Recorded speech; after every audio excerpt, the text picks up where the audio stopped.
Today we're seeing how many books on my fall TBR I can read in 1 week.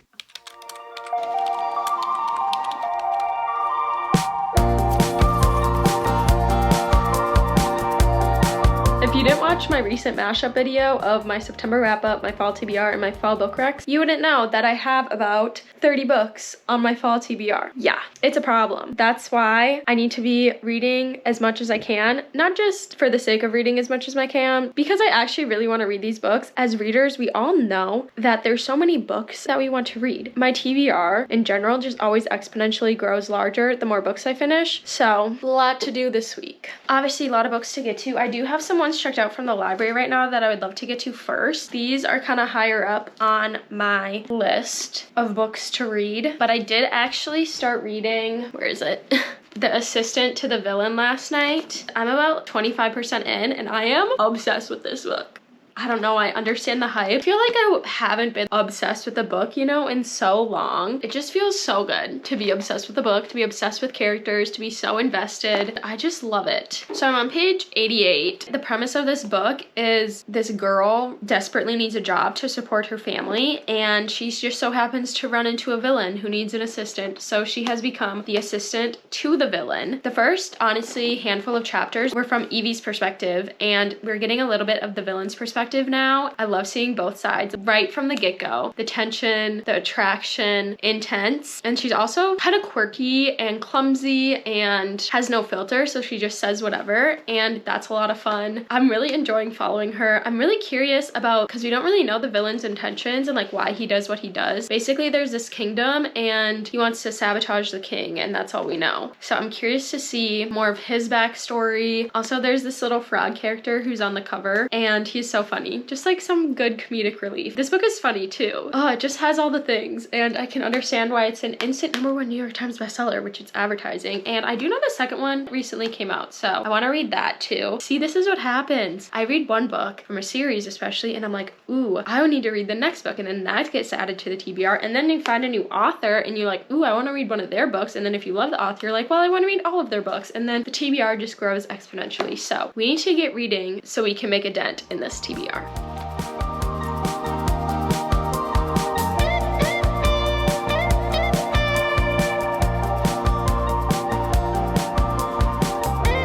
This is reality of booktube, filming for me reading 3 pages and then needing to go make dinner because I'm hungry and I ate all my leftovers for lunch.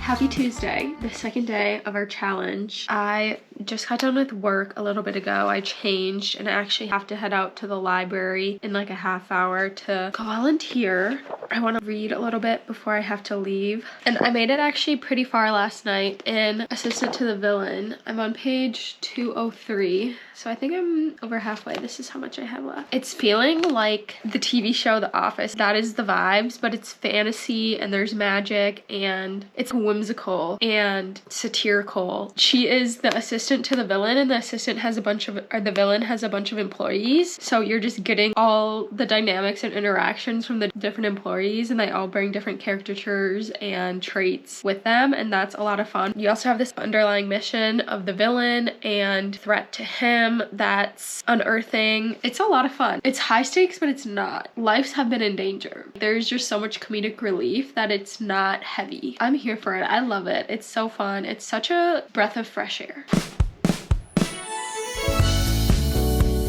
This is what I'm talking about. It's high stakes, but it's not. This is a conversation between 2 of the villain's employees. Is it poisoned? Isn't it a little pointless to ask that after you've already drunk it? I need the caffeine either way. A little poison never killed anybody. It quite literally kills everyone. That's what it's for, you ninny. Like what?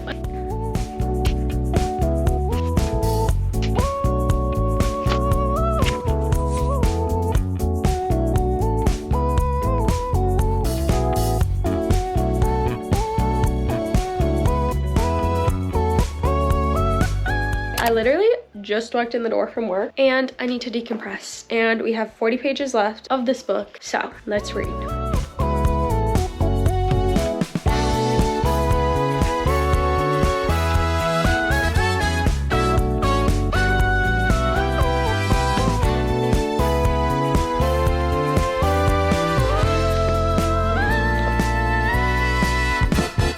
That was really good. She's done. I finished her. Before we pick our next book, I'm gonna go make dinner and then I'll give you my review. So I picked up Between Friends and Lovers. I just read the first chapter. I'm excited. I think it's gonna be a good one. Christina Lauren had a quote, and Abby Jimenez. All of my favorite authors and Allie Hazelwood.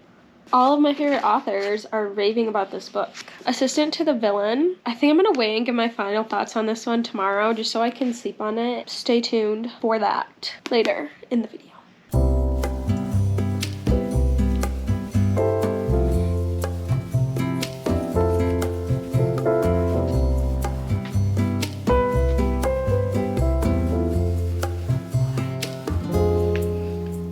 Your butt away.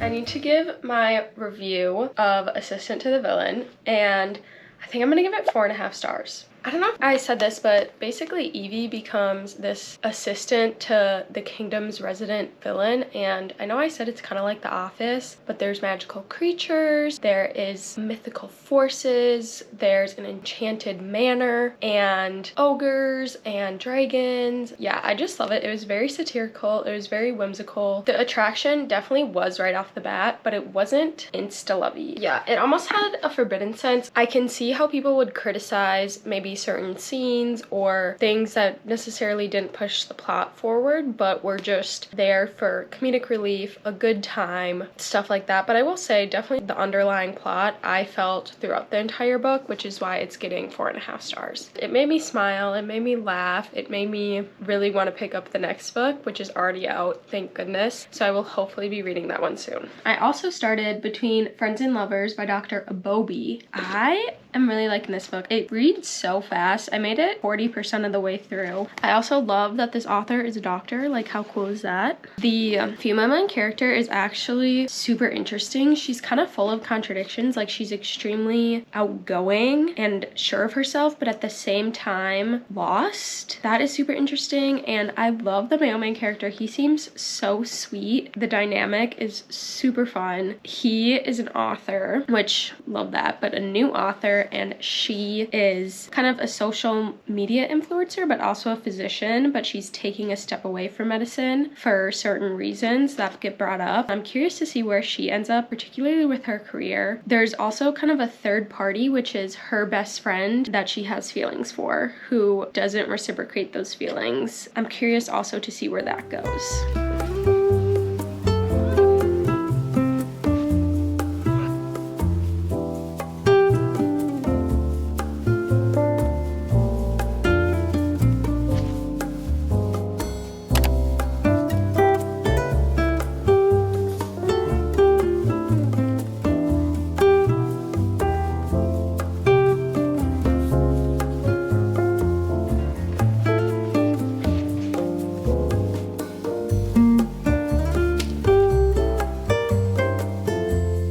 I finished Between Friends and Lovers yesterday, and I actually really enjoyed this book. So we're following Dr. Josephine Boateng, who is a physician. She's not actively practicing medicine, but she runs a social media account kind of giving health advice. And then Mal is an author with social anxiety who is more reserved and laid back and falls very fast. This is a love triangle, if you could tell by the cover. Ezra is her best friend for almost a decade, and she's been in love with him. The feelings are not reciprocated, so she decides it's time to move on with Mal. So like I said, I really enjoyed this book, and what I really enjoyed about it was how real the relationship felt. Out of all the romance books I've read, the relationship in this book was one that felt more like it could have been a real relationship. The communication was on point, the conflicts and how they were resolved felt very real, and then how they were there for each other when they were kind of at their highs and lows when they were dealing with their own things was really beautiful, and I loved that a lot. And this book just really felt different than a lot of romances I've read, and I'm wondering if that is because of how real the relationship felt. I will say I don't really like love triangles, but this one wasn't really so in your face, so it was not cringe, for lack of a better word. Some of the flashbacks that characters were reminiscing about kind of confused me, and like the order they were in kind of confused me, whereas like I think she was trying to create a sense of like mystery, but I was like, why are we talking about this right now? Overall, I'm gonna give this book a 4 stars. I would totally recommend it. I'm really excited to read some of Dr. Shirlene Abobi's other work. I want to read On Rotation, and then I don't know if this was published recently or if she has any other books coming out, but I will probably be picking them up. Oh, this was published this year. This morning, I actually picked up our next read for my fall TBR. So we've completed 2 books this week so far, and it is now the weekend, so hopefully I'll get to a couple more. And the first one that I picked up is Carval by Stephanie Garber, and I'm a few chapters in. I just knew it was basically a game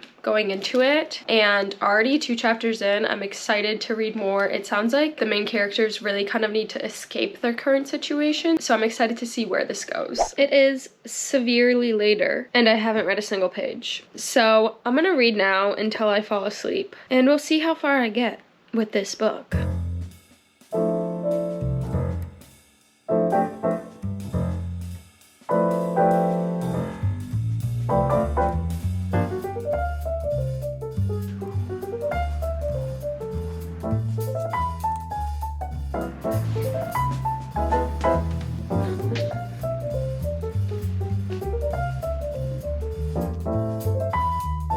I read a chapter last night, so I'm on chapter 5, and I haven't read it all today because I've been running a marathon. Smile! And it's currently 5 p.m. I'm putting my legs on the wall. That's why I'm in this position. I just want to read tonight, and I was hoping to finish Carval before the week is up because I'd love to get 3 books from my TBR read in 7 days, but we'll see. I don't think I probably, oh my god, I probably will not finish tonight, and that's okay. Literally in the beginning are like 45-ish pages in. I don't have much to say. Sorry about that, you guys, but hopefully I'll have more to say later, but honestly probably tomorrow. I feel like for the past week I've just been reading from this spot. This is the only clips I have of me reading, is me laying here and going like this. I'm sorry.